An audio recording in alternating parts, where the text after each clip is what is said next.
Bio कहाँ से पढ़ें और कैसे पढ़ें नीट के लिए, स्पेशली फॉर नीट। बाकी आप 11वीं 12th के लिए देखना चाहें तो देख सकते हैं। आप सबसे पहले स्टार्ट करें, ऐसा नहीं कि फर्स्ट चैप्टर पढ़ रहा हूँ फिर सेकंड, थर्ड, फोर्थ, फिफ्थ, ये भी सीक्वेंस हो सकती है, बट यही सीक्वेंस हो ये भी ज़रूरी नहीं है। आप अगर कोई अभी स्टार्ट कर रहा है जिसके बायो में इस बार 100-150 नंबर है, तो आप एक काम कीजिए, पहले आप हाई वेटेज टॉपिक्स जो कि ईजी हैं, जैसे कि बायोटेक्नोलॉजी है, उसका एक लेक्चर देख लीजिए। सबसे ईजी अगर कोई सेल्फ स्टडी कर रहा है तो मुझे लगता है आप उसको सिलेबस को 10 से 15 बार ही कंप्लीट कर सकते हैं। बायो के सिलेबस को 10 से 15 बारी, हाँ मैं एकदम सही कह रही हूँ, सुनने में थोड़ा अलग लग रहा है, बट 10 से 15 बारी तो आप 2026 शुरू होगा उससे पहले पहले कर देंगे अगर आप इस तरीके से पढ़ेंगे। तो अगर आपको बायोटेक्नोलॉजी पढ़ रही है, सुबह उठ रहे हैं 5 बजे, 5 बजे से लेक्चर देख रहे हैं 10 बजे तक बायोटेक्नोलॉजी का, जैसे ही लेक्चर कंप्लीट होता है, कोई भी आप 10 घंटे का, 8 घंटे का, अगर आपको बिल्कुल नहीं आता तब बता रही हूँ, तो आप उसे देखिए। कंप्लीट किया उस लेक्चर को, उसके बाद में आपने उसके नोट्स साथ साथ में बना लिए। आप उन नोट्स को 2-3 घंटे देकर पढ़िए, चाहे अगले दिन पढ़ सकते हैं, शाम को पढ़ सकते हैं, बस लेकिन विदिन 24 आवर्स आप पढ़ लीजिए।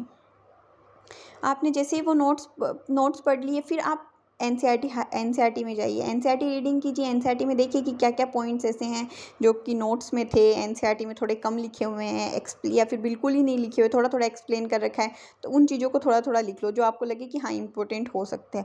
ऐसा किया आपने, अब आपको क्या करना है, बस एनसीईआरटी को वहीं छोड़ देना है करके। ये जो नोट्स आपने बनाए हैं इसको 2 से 3 बारी रिवाइज़ करना है, 1 बारी, 2 बारी, 3 बारी, जैसे सुबह उठते 5 से 6 बजे तक रिवाइज़ कर दिया। आप 2-3 बारी रिवाइज़ करने लग जाएंगे तो आपका टाइम ड्यूरेशन अपने आप कम होता जाएगा।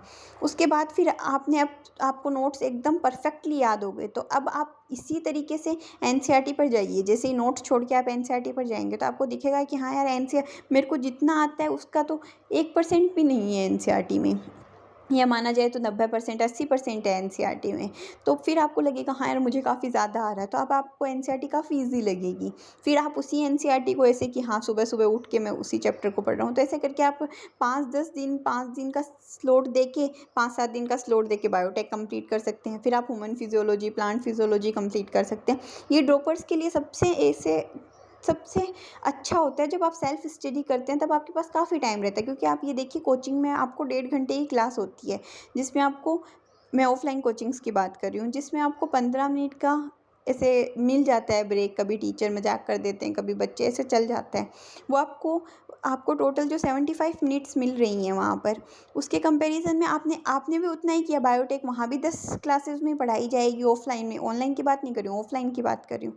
तो वहाँ भी वही टाइम जा रहा है आपके पास, वहाँ भी वो आपको इतना ही टाइम दे, आपने भी उतना ही टाइम दिया, बस आपने थोड़ी स्पीड 1.5x पर रख ली, आपने थोड़ा फोकस से पढ़ा, तो बराबर ही पढ़ रहा है ऑफलाइन ऑनलाइन। बस आप देखिए अपने हिसाब से कि आपको कहाँ परफेक्शन मिल रहा है।